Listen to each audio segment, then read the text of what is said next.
Keaton shifted his 3-year-old daughter, Lily, higher on his hip as he scanned the nearly empty shelves of the grocery store.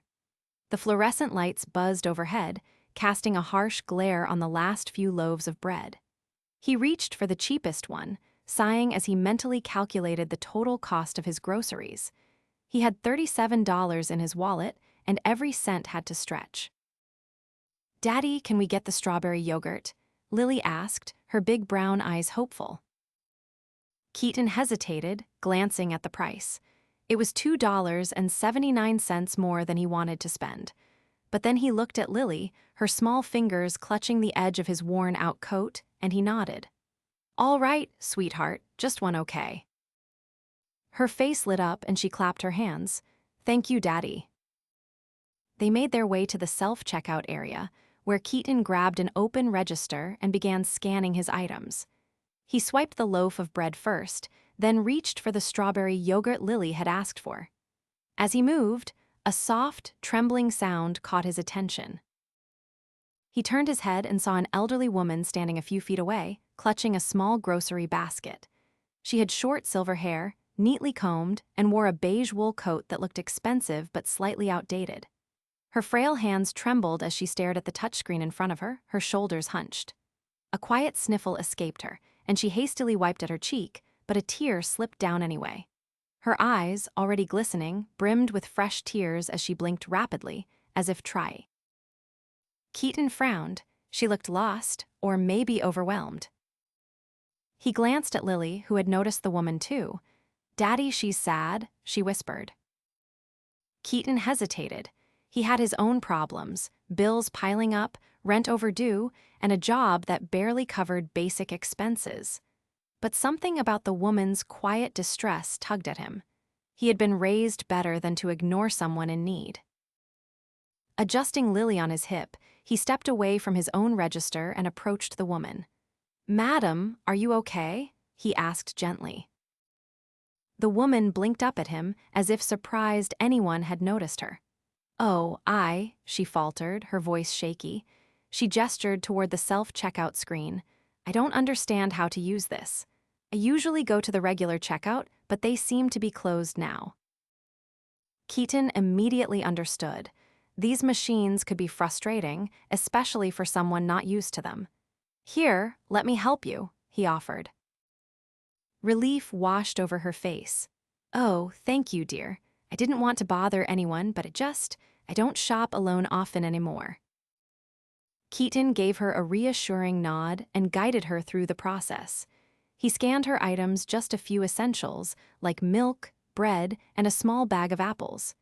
"Do you want to pay with cash or card?" he asked. She hesitated before pulling out a sleek black card. "Card, I think. I just tap it, right?" "Yep, just tap it here," Keaton pointed, and she followed his instructions. The machine beeped, confirming the payment. She exhaled, clearly relieved. "You are very kind, young man. Most people would have just ignored me." Keaton smiled slightly. Everyone needs a little help sometimes. She studied him then, her pale blue eyes sharp despite her earlier distress. "And do you, young man, do you need help?" Keaton stiffened. He wasn't used to people asking him that. Most just assumed he had it under control. "I manage," he said, shifting Lily again. The woman's gaze softened as she looked at Lily, who was staring at her with open curiosity. "And who is this lovely young lady?" "This is my daughter, Lily," Keaton said, smoothing down Lily's curls. Lily waved shyly. "Hi." The woman smiled warmly. "Hello, sweetheart, my name is Nora." Keaton nodded. "Nice to meet you, Nora." "Likewise," she said, then hesitated before speaking again. "Would you mind helping me carry my bags to my car? My hands aren't as strong as they used to be." "Of course," Keaton said without thinking. He picked up her grocery bag and followed her outside, Lily holding onto his coat as they walked. Nora led them to a sleek black car, an expensive model that looked out of place in the store's modest parking lot. Keaton raised an eyebrow but said nothing. He placed her groceries in the trunk and stepped back. Thank you again, Nora said, her voice sincere. You have a good heart, Keaton. He blinked in surprise. I don't think I mentioned my name. She chuckled, tapping her temple. You're wearing a name tag. Assume you came straight from work. Keaton glanced down at the faded name tag pinned to his jacket. Oh, yeah, I work at the hardware store down the street. Hard work, I imagine. It pays the bills, he said simply, though that wasn't entirely true. Some bills went unpaid. Nora watched him for a long moment, then smiled. I hope to see you again, Keaton. He nodded politely. Take care, Nora. As he walked back to his own aging car, Lily squeezed his hand. She was nice. Yeah, Keaton murmured, watching as Nora's fancy car pulled out of the lot. She was. He didn't think much of the encounter, just another moment in a long day. But he had no idea that meeting Nora would change his life more than he could ever imagine. The next morning, Keaton woke up to the sound of Lily's soft breathing beside him. She had crawled into his bed sometime during the night, as she often did when the apartment felt too cold. He pulled the thin blanket up to her chin before slipping out of bed quietly. The apartment was small, just one bedroom, a tiny kitchen, and a living space that doubled as Lily's play area. The walls were bare except for a few of her crayon drawings taped near the fridge. Keaton stretched his arms, his muscles aching from another long shift at the hardware store. Today was his only day off, but there was no time to rest. The rent was overdue, and the electricity bill stared at him from the kitchen counter. He poured himself a cup of coffee black, no sugar, because groceries were meant to last, and sat down, rubbing his temples. He had been scraping by for so long that survival had become routine. There was no backup plan, no savings, no safety net. Just the constant worry of making sure Lily had what she needed. A knock at the door startled him. He wasn't expecting anyone. When he opened it, he found Nora standing there, holding a small paper bag. She looked different in the daylight, more put together, her silver hair neatly styled, and her coat, though simple, seemed well made. She smiled when she saw him. Good morning, Keaton, she said warmly. He blinked in surprise. Nora. I hope I'm not disturbing you. I asked at the hardware store where to find you, she said, glancing past him into the apartment. When her eyes landed on Lily's drawings on the wall, she smiled. I was out for a morning walk and picked up some fresh pastries. I thought Lily might enjoy them, so I hope you don't mind it. Keaton hesitated. He wasn't used to visitors, especially ones who brought gifts, but turning her away felt wrong. He stepped aside. Come in. Nora entered, taking in the surroundings with quiet observation. She didn't comment on the modest space, but Keaton saw the way her gaze lingered on the unpaid bills stacked near the sink. I didn't expect to see you again, he admitted, shutting the door. She set the bag on the counter. I wanted to thank you properly for helping me yesterday. It's rare to meet people who take the time to be kind. Keaton shrugged. It wasn't a big deal. It was to me, she said, then glanced at the small coffee maker on the counter. May I have a cup? He nodded and poured her some, passing her the mug. She took a sip and sighed. You know, I used to live in a place like this many years ago. I was raising my son alone back then. Money was tight, but we managed. Keaton looked at her surprised. You have a son. She nodded, her expression turning wistful. I did. His name was Peter. He passed away a few years ago. Keaton's stomach tightened. I'm sorry. She waved a hand, though her eyes glistened. Thank you. He was a good man. He worked hard just like you. She took another sip of coffee. It's funny. When I saw you and Lily yesterday, it reminded me of those days. The way you looked at her, the way you make sure she has what she needs, even when it costs you, I saw myself in you. Keaton wasn't sure how to respond to that. He wasn't used to people seeing him, not really. Most just looked past him, assuming he was another struggling single father trying to get by. Nora set down her mug. I don't mean to pry, but have you ever considered looking for another job, something that pays better? Keaton exhaled, running a hand through his hair. I've tried. I don't have a college degree, and most places want experience I don't have. The hardware store isn't great, but it's steady. Nora tilted her head. What did you want to do before life got in the way? He hesitated. It had been so long since he let himself think about that. I used to love fixing things. Cars, appliances, anything mechanical. I wanted to be a technician, maybe start my own repair business one day. Her eyes lit up. Then why didn't you? Keaton let out a dry chuckle. Lily happened. Not that I regret her not for a second, but when her mom left, I had to take the first job that would keep us afloat. Dreams don't pay rent. Nora nodded, understanding. But they do keep us moving forward. Before Keaton could respond, a small yawn came from the bedroom. Lily shuffled out, rubbing her eyes. When she saw Nora, she stopped. Hi, she said sleepily. Good morning, sweetheart, Nora said warmly. I brought you something. Keaton opened the paper bag and pulled out a croissant. Lily's eyes widened. For me. All for you, Nora said with a smile. Lily took a bite, her face lighting up. It's so good. Keaton watched her, something tightening in his chest. It wasn't often that Lily got little luxuries like this. Nora turned back to him. Keaton, I'd like to help you. His guard immediately went up. Nora, I appreciate everything, but I don't take handouts. She held up a hand. I'm not offering a handout, I'm offering an opportunity. He frowned. What kind of opportunity? She studied him for a moment before speaking. I know people who own businesses who are always looking for skilled workers. If you're willing, I could make a few calls. Keaton hesitated. It sounded too good to be true. Why would you do that for me? Because someone once did it for me, she said simply, and because I believe in paying kindness forward. He looked at Lily, still happily eating her croissant, then back at Nora. His pride warred with his instincts. He had spent so long doing everything alone that accepting help felt unnatural. But wasn't that what he wanted? A chance to give Lily a better life. Finally, he exhaled. All right, he said slowly. I'll hear you out.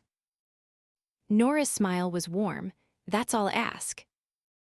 Keaton didn't know it yet, but his life had just taken a turn he never could have expected. Keaton had spent years managing disappointment, so he didn't let himself hope too much. He had agreed to let Nora make a few calls, but he fully expected nothing to come of it. That was just how life worked. Promises were made, opportunities dangled, and then reality took over. Still, the next morning, when his phone rang and he saw an unfamiliar number, a flicker of something like anticipation stirred in him. He picked up cautiously. Keaton, a deep voice asked. Yes. This is Henry Lawson. Nora gave me your number. Keaton straightened. He had no idea who Henry Lawson was, but if Nora had given him his number, then he was worth listening to. She speaks highly of you, Henry continued. Says you're good with repairs and have a strong work ethic. I own a repair and restoration business in town. We work on everything from household appliances to classic cars. Could use an extra set of hands. Keaton's mind raced. A job in repairs? Something he actually had a passion for. It sounded too good to be real. I appreciate the call, he said carefully, but I don't have formal training. I know my way around mechanics, but I've never worked in a professional shop. Henry chuckled. Some of the best workers I've had never sat in a classroom. Experience matters more than a certificate. Nora wouldn't have sent me your way if she didn't think you could handle it. Keaton hesitated, caught between skepticism and the nagging hope he had been trying to suppress. What kind of hours? He asked. Full-time if you're interested, Henry said. Pay starts at $25 an hour, more if you prove yourself. Benefits after 90 days. Keaton gripped the phone tighter. 25 an hour was nearly double what he made at the hardware store. "I'd need to give my current job notice," he said, his voice steady despite the storm of emotions inside him. "Understood." Henry's tone was easy, like he already expected Keaton to say yes. "Come by the shop tomorrow afternoon, we'll talk more." Keaton agreed and ended the call, staring at the phone for a moment. Then he exhaled, running a hand over his face. Lily, who had been coloring at the kitchen table, looked up. "Daddy, why are you smiling?" Was he? He hadn't even realized. "I might have a new job," he told her. She tilted her head. "A fun one." "Yes," he said, his chest feeling lighter than it had in a long time. "A fun one." The next day, Keaton stepped into Lawson Repairs, inhaling the scent of motor oil and metal. The shop was bustling, with workers moving between cars and appliances, tools clanking in the background. Henry Lawson was easy to spot, a broad-shouldered man in his 60s with a graying beard and a no-nonsense demeanor. He shook Keaton's hand firmly. "Glad you came." They went over the basics: work expectations, the types of repairs they handled, the team dynamics. Keaton listened carefully, absorbing every detail. "I'll be honest with you," Henry said after a while. "I like hiring people who want to be here, not just for a paycheck, but because they enjoy fixing things. That's the difference between a worker and a craftsman. Which are you?" Keaton considered the question. "I want to be a craftsman," he said finally. Henry nodded, satisfied. "Then let's see what you can do." He handed Keaton a busted toaster and pointed him toward a workstation. "Fix it." Keaton examined the appliance, his hands moving instinctively. He had worked on similar models before, and within 10 minutes, he had identified the issue: a faulty heating element. He replaced it, reassembled the toaster, and plugged it in. When the coils glowed red, Henry grinned. "Not bad," he said, "not bad at all." Keaton left the shop feeling something he hadn't felt in years' pride. The next week was a whirlwind. Keaton worked his last shifts at the hardware store, balancing that with training at Lawson Repairs. The work was challenging, but he loved it. For the first time in years, he woke up looking forward to his job instead of dreading it. And through it all, Nora never stopped checking in. "You look different," she remarked one afternoon when she stopped by with a bag of groceries, little things for Lily, fresh fruit, and snacks that Keaton wouldn't have bought on his own. Keaton arched a brow. "Different how?" "Lighter," she said simply. She wasn't wrong. Nora never pried, never asked for details, but Keaton knew she was paying attention. One evening, after Lily had fallen asleep, she and Keaton sat in the small living room, cups of tea in hand. "You're doing well," she said. Keaton nodded. "Henry's a good boss, the work's honest." "I knew you'd be good at it," she said. He looked at her then, really looked at her. "Why did you help me, Nora? Really?" She sighed, setting her cup down. "Because I see something in you, Keaton. You remind me of my son. He worked hard, just like you, but he never learned to accept help when he needed it. He carried everything alone." Keaton swallowed. "And you don't want me to make the same mistake?" She smiled sadly. "No, I don't." He didn't know what to say to that, so he simply nodded. For the first time in a long time, he wasn't carrying everything alone. And that, more than anything, made all the difference. Keaton had never been one to dwell on luck, but in the weeks since starting his new job, his life had begun to shift in ways he never thought possible. His paychecks were steady, his work fulfilling, and Lily was happier than she had been in a long time. Small things like being able to buy her favorite yogurt without hesitation felt like victories. And through it all, Nora remained a quiet but steady presence in his life. She never overstepped, never treated him like a charity case, but she was always there. Sometimes she brought Lily small treats, Other times, she simply stopped by to check in. Keaton had never had much of a family, but with Nora around, he felt something close to it. One evening, after a long shift at the shop, Keaton arrived home to find Nora waiting outside his apartment. She was dressed elegantly, as always, but there was something different about her posture, something almost hesitant. "Everything all right?" Keaton asked as he approached. She smiled, but it was softer than usual. "Keaton, do you have a moment?" He nodded, unlocking the door and letting her inside. Lily was already asleep, curled up with one of her stuffed animals on the couch. Keaton pulled a blanket over her before turning to Nora. She sat down at the small kitchen table, folding her hands in front of her. "There's something I need to tell you," she began, her voice steady but careful. Keaton sat across from her, waiting. "You know I lost my son, Peter," she said. "What didn't tell you is that he left behind a business, a successful one. He was an investor, and over the years, he built something substantial." She paused, watching Keaton's face for a reaction. "When he passed, I inherited everything. I don't talk about it much because money has never been what defines me." Keaton blinked, absorbing her words. He had known Nora carried herself with a certain grace, but he had never guessed she was wealthy. She continued, "When you helped me that day at the grocery store, you didn't know who I was. You didn't hesitate, despite your own struggles. That kind of kindness is rare, even if it was a small act of kindness, and it's something Peter valued deeply." She took a deep breath. "I want to honor that kindness." Keaton frowned slightly, uncertain where this was going. "Nora, you've already done so much." She held up a hand, silencing him gently.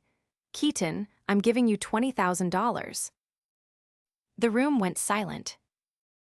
Keaton stared at her, certain he had misheard. "What?" Nora's expression was calm but firm. "I want you to have it, no strings attached." His mind reeled. 20,000? That was more money than he had ever seen in his life. Enough to pay off every overdue bill, secure a better future for Lily, maybe even start the repair business he had once dreamed of. He shook his head, struggling to process it. "I can't accept that, Nora. It's too much." "It's not," she said simply. "I don't have many people left, Keaton. No grandchildren to leave anything to, no big family waiting to inherit it all. But what I do have is the ability to make a difference in someone's life."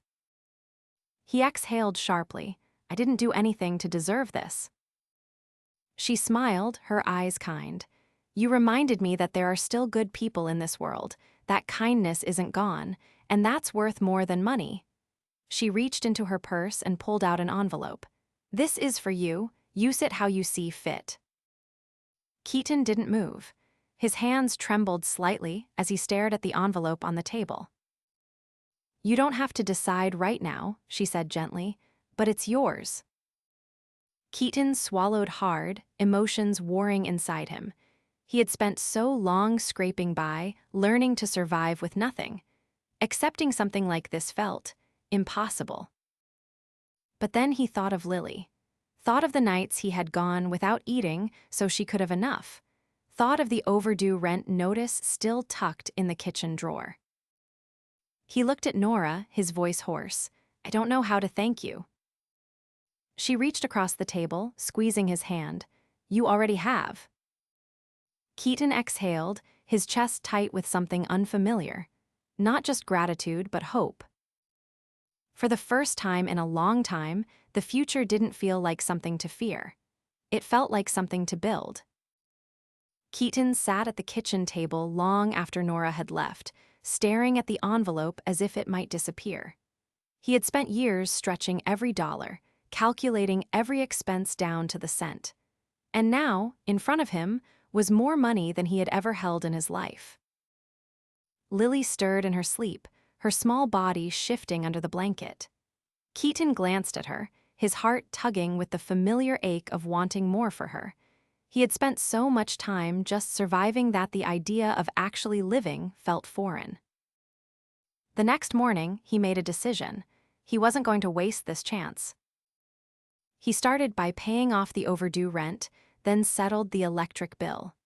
The relief of knowing he wouldn't wake up to an eviction notice was overwhelming. After handling the essentials, he sat down and thought about what came next. For years, he had dreamed of running his own repair business, of being his own boss, but dreams had always seemed like a luxury. Now, for the first time, it felt possible. He spoke to Henry at the shop, explaining his idea. Henry listened carefully, nodding at the right moments. When Keaton finished, his boss leaned back in his chair. "You've got the skills," Henry said. "And now you've got the means to start. But running a business isn't just fixing things, it's managing customers, keeping track of finances, making sure you stay afloat." Keaton nodded. "I know, that's why I want to do it right. I'm not quitting here yet, but I want to start small, take on clients in my free time, build up a reputation." Henry stroked his beard, considering. "That's smart, and if you ever need advice, my door's open." Gratitude welled up in Keaton. He hadn't expected support, but knowing he had it made all the difference. Over the next few weeks, he worked tirelessly. He bought the tools he needed, set up a small website, and started taking on small repair jobs in the evenings. Word of mouth spread quickly. People liked an honest repairman, someone who didn't overcharge or cut corners. Lily watched the changes with wide-eyed curiosity. One evening, as Keaton worked on a broken washing machine in their apartment, she sat on the floor beside him, her tiny fingers tracing the edge of a wrench. "Are you fixing it, Daddy?" He smiled, tightening a bolt. "I am." She grinned. "You're really good at fixing things." Keaton paused, looking at her. Something about the way she said it made his chest tighten. He wasn't just fixing machines, he was fixing their future. Nora remained a constant presence, though she never overstepped. She visited often, watching as Keaton's small business grew. One afternoon, she arrived at the shop while Keaton was finishing up a car repair. She stood beside Henry, watching as Keaton wiped grease from his hands and explained the issue to the customer. When Keaton approached her, she nodded in approval. "You look like someone who's found his place." He glanced around the shop, then back at her. "I think I have."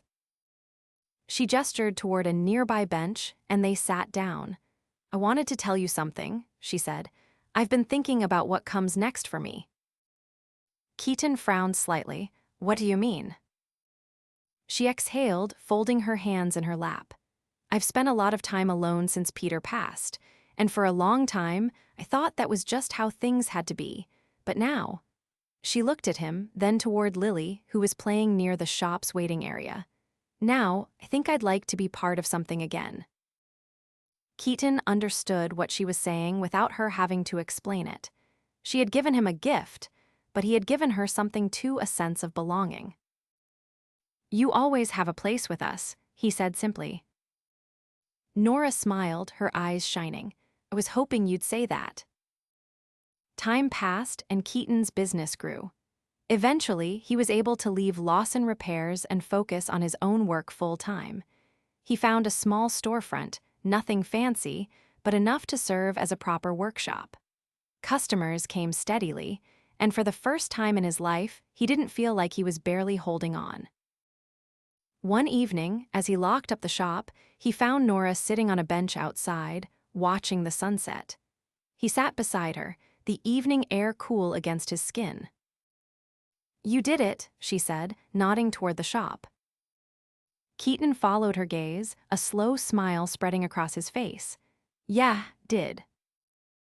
She turned to him. "And are you happy, Keaton?" He thought about it for a moment. He thought about the nights spent worrying about money, the exhaustion of working dead-end jobs, the weight of survival pressing down on him. Then he thought about Lily's laughter, about the pride he felt in his work, about the people who had stood by him when he needed them most. He looked at Nora and nodded. "Yes, I really am." She reached over, squeezing his hand briefly before looking back at the horizon. And for the first time in a long time, Keaton wasn't just surviving. He was living.